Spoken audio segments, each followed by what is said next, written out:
I have to do maths in this episode. Bring me many calculators.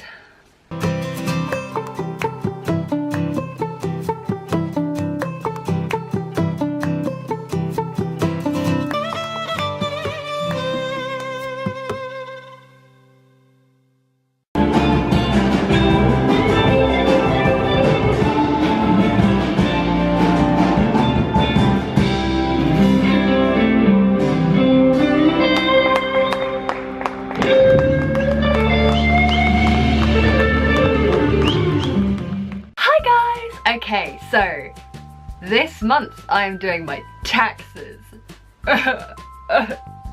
which is a very depressing time of year because I have to do maths, and I really don't ever claim to be good at maths, and I'm definitely not good at maths. But it got me thinking, because I'm already doing maths and I am a budget traveler, and therefore I do not shy away about talking about money and how much I've spent on my budget travels. And so I thought I'd bring out a particular load of series of exactly how much I spent on some of my trips so far. And I know I always put at the end like my day total, but I haven't actually totaled those up for you yet, have I? So I thought I'd save you guys the trouble. I'd save my brain the trouble as well, because I used a calculator, but still I would like add up my Finland money, everything that I spent at Finland, and tell you guys exactly how much I spent and how I managed to spend so little in a capital city for over 3 weeks. And I got to do loads of stuff there as well. I wasn't like just sat in a room, I did loads of stuff, all on a budget, and I will tell you how right now. So as I say, I spent over 3 weeks. That's actually 24 days that I spent in Helsinki in Finland. And Helsinki is known not to be a particularly cheap place. It's not a budget place. It is a capital city. Finland is a little bit more expensive, just the general like day-to-day cost of living and everything. But then they have a much better school system than us, so you know, balances out, I suppose. Oh, I made my spirit level go nuts when I did that. So I've broken down everything that I spent into particular categories, and then I'm going to go through them and tell you the different tricks and systems that I used to keep them on the cheap. Here we go. Okay, so number one is transport. First of all, I live on the Isle of Wight. It is an island, and so I need to get a boat to get off the damn thing. And this boat is very expensive. Even though it's this tiny little journey, it's actually one of the most expensive stretches of water comparative to its size, because it's literally like a half an hour journey on a fast boat, less than half an hour's journey, and it cost me £23 to get there and back in. That's a return trip, so the trip off of the island is often some of the most expensive comparative to its distance, is normally one of the most expensive parts of my trip. So yes, £23 on the ferry. Next, I spent £175.68 on my flight as a return journey. Again, like I say, I'm from the Isle of Wight. My closest airport is Southampton Airport, and I decided rather than pay to get all the way up to London, which I have done in the past, I could just go straight from Southampton. There was only like a £30 difference of like it was £30 extra to go from Southampton, and I would have had to pay a lot more to get up to London and then go from one of the major London airports, and plus they're so crowded it stresses me out. So I went straight from Southampton, and then yeah, on, and I stopped off at Amsterdam because I was using KLM flights, and then on to Finland as well. When I've looked at some of the other like flights and things that I could have taken, I was mostly looking at around £210 to £250, and the only reason that I got to have it so cheap was because I used Skyscanner to find the cheapest deal, and this is like my go-to flight comparison site. I just type in to Skyscanner where I want to go, and then I'll use the trick of going show me the full month prices. Rather than put in a specific date of when or where I want to go, I'll say show me the entire prices for the month of May, and then that way I can see that, oh, I was planning on going on the Saturday, but if I go on the Friday it's like £20 cheaper or something. And so by using that tool you can kind of work out, okay, if you're a little bit more flexible with your time like I normally am, I can kind of work out, okay, I can go just a little bit earlier or a little bit later than I planned and save myself a lot of money, which is what I did. And so I managed to get my return journey using Skyscanner for quite a bit cheaper than I perhaps might have done. So I saved myself about £34 to £74, and when you're a budget traveller, that's a lot of money that could go quite a few other places with. So that was a good saving for me. My other transport costs really was just the little ferry that I used to get to the Penniless sea fortress, because I was like excited about using the tram and everything, but I found that if I just walked everywhere, I saved myself a lot of money. A lot of stuff was within walking distance. I enjoy walking, I get to see more of the country that way, so I saved money just by using my feet. The little ferry that I actually got at a discounted price as well was because I had a little book of discount vouchers, and I picked that up from the Tourist Information Centre in the major train station in Helsinki, and it had all different little vouchers for like meals out, transport, museums. There was like discounts for pretty much everything, and one of them was for this ferry. Now my absolutely lovely viewers have pointed out to me since then that there is actually a free ferry that will take you to Semilina. I didn't know that at the time. Now I'm embarrassed about it, but apparently I took a private tour bus, which I didn't know, but I still didn't pay full price for it, so I'm okay with that. So my total travel costs, including my ferry to get off the Isle of Wight, my flights there and back again, and the little ferry that I accidentally paid for that I shouldn't have paid for, I actually spent overall £203.53. Not too bad. Next up is accommodation. Sometimes this can be a very expensive part of one's trip, but for me, not so much, because I managed to stay in Helsinki for over 3 weeks for free. I love saying that word, free. Yes, and how did I do it? Well, trusted house sitters, of course. I found trusted house sitters in 2016, but I really feel like 2017 I definitely used it to its full potential.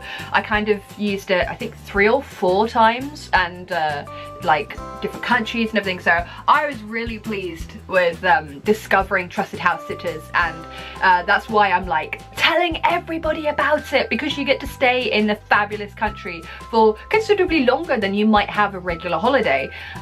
You know, when I did it in Greece, I stayed in Greece for 5 weeks. I would never have a holiday for 5 weeks if I had to pay for a hotel, but because I didn't have to pay for the accommodation, I was like, just stay forever, it'll be great.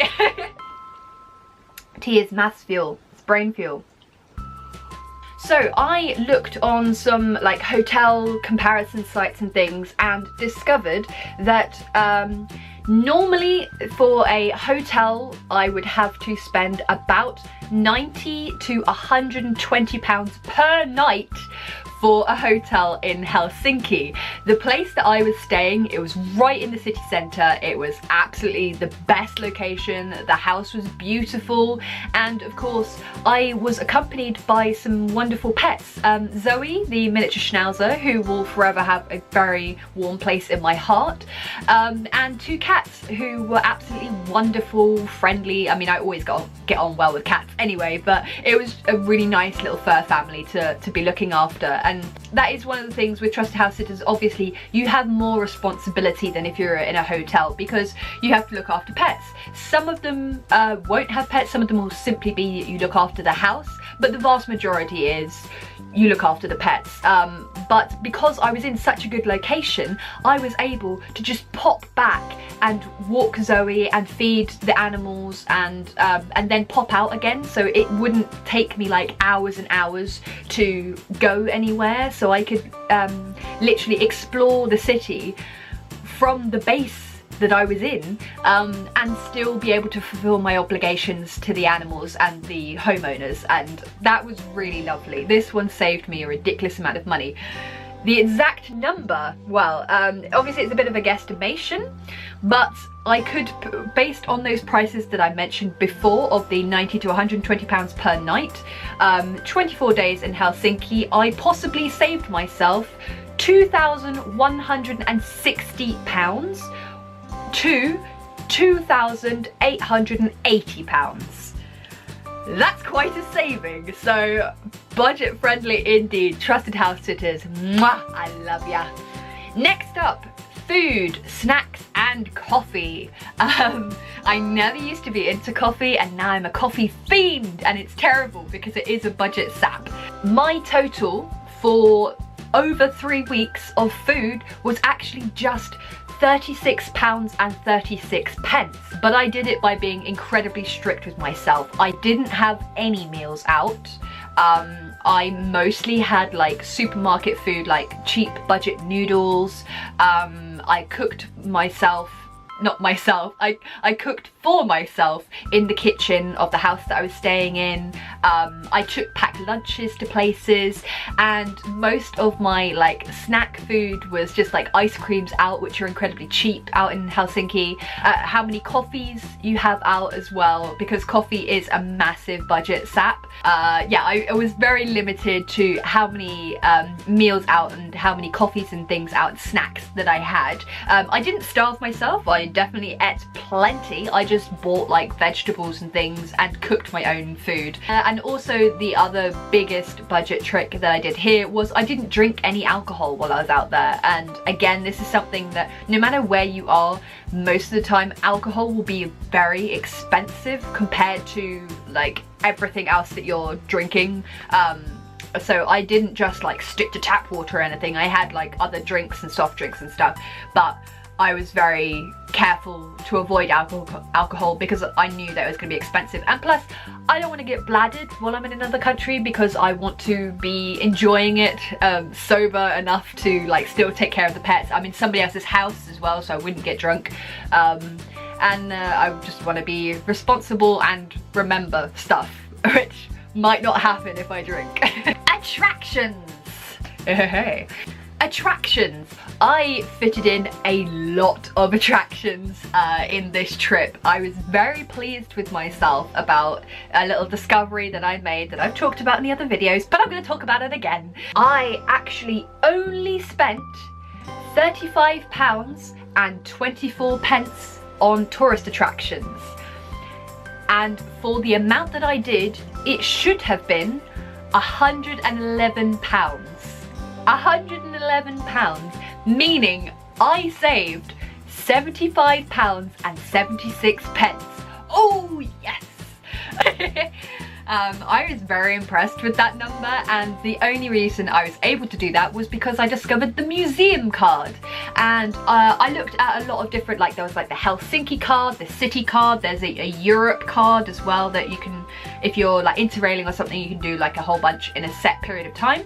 And I discovered the museum card, which I decided was the best for me. It had one of the longest dates on it as well. It was valid for a full 7 days, and it didn't have to start from like Monday to Sunday or anything like that. It started from when you activated it basically.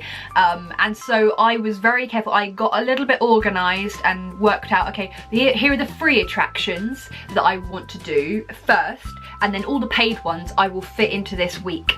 And bar like 2 things, I did everything on my list. I was really, really pleased, and there was still more that I could have done had I like really wanted to go to them.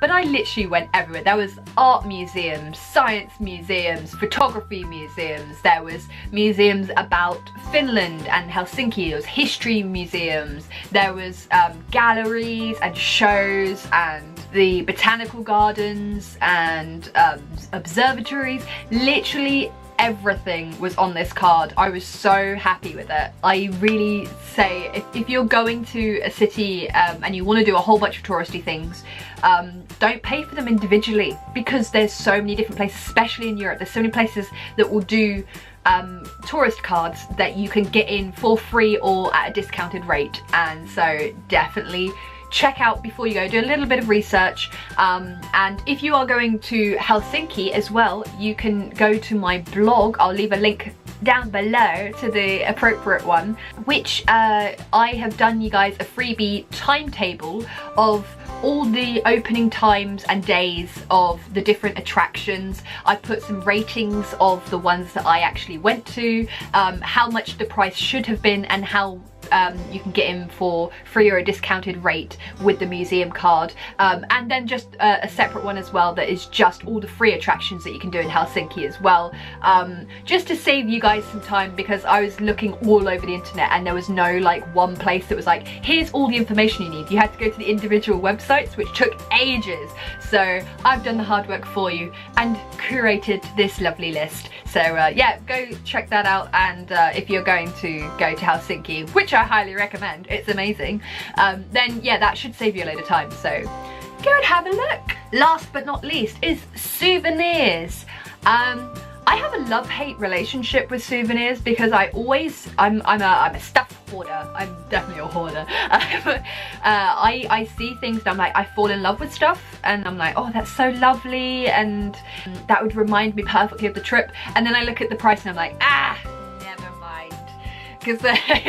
Because I'm such a budgety person naturally that I will not spend that much money on like anything. Even if I think, oh, the craftsmanship's worth it or whatever, I'm a cheapy person. I'm like, no, I can't justify that price. So a lot of the time I will use things that I found, or like my own photographs as the souvenirs instead. So I take like bazillion photographs, and obviously the footage and everything that I take from the trips, that's my memories. But things like fallen leaves and some cool like little crystal things that I found on the beach, some shells and stuff, which I'm pretty sure you're not supposed to take, but I have. Come arrest me.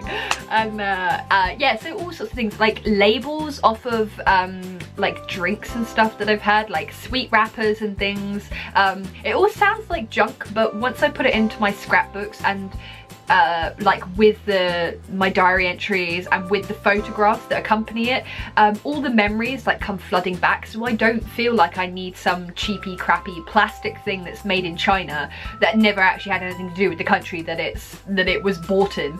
I'd much rather have like something that's a proper artisan craft made by a local, if I can find it. What I do collect is postcards, and again, these can be a bit pricey, but there are plenty of places where you can get free or cheap ones. If you avoid the airports, because a lot of the time the airports will jack up the prices because they know people will leave it to the last minute and kind of go, oh, I forgot to buy postcards. I do collect some postcards, and I picked up quite a few for free. There were free ones at the Campi Chapel of Silence.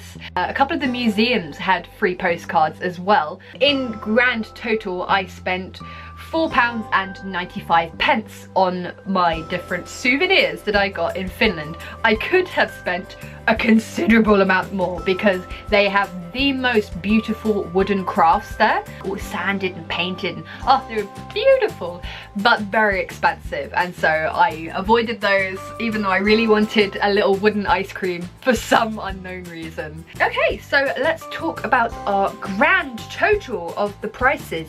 So taking all of that into consideration, that's my transport, my food, my accommodation, which I don't pay anything for, and the attractions that I did, and my souvenirs and snacks and coffee, I spent £280.08, which is €315.84, or $383.04.